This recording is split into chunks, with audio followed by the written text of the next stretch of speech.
Парното поевтинува. Околу 60.000 домаќинства ќе добиваат помала сметка за грејење веќе од 1 август. Намалувањето е за 3,16% за домаќинствата или во просек за околу 100 денари, а може да биде и поголемо доколку продолжат владините субвенции.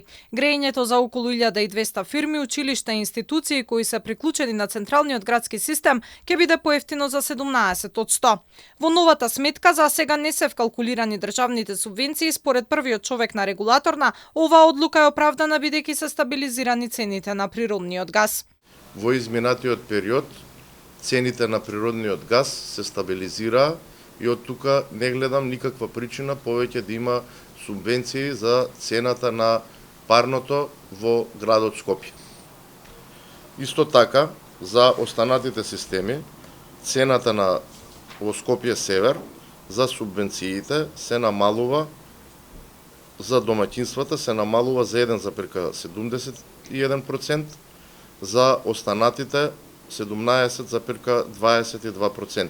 За субвенции изминатите години биле потрошени 12 милиони евра од државната каса. Доколку владата одлучи да продолжи со нив, што не би се очекувало ако се има во предвид дека пазарот на газ е стабилизиран, намалувањето на цената за домаќинствата би било околу 17%.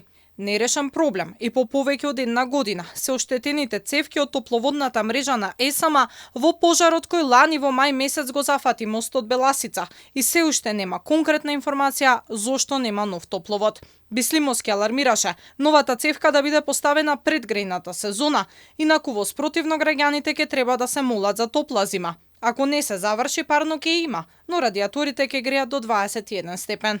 Доколку се поларни температурите, тогаш се разбира дека ќе има проблем во однос на квалитетот, но пострашно ќе биде тоа што ќе имаме значително зголемени трошоци на целиот систем. Значи, потенцирам уште еднаш дека цената на топлинската енергија произведена од ТЕТО е за 35-6% поевтина. Сепак, компаниите во состав на државните електрани кои побарали до 50% зголемување на цената се незадоволни од одлуката за признаените трошоци од Регулаторната комисија за енергетика и дел од нив најавија тужби.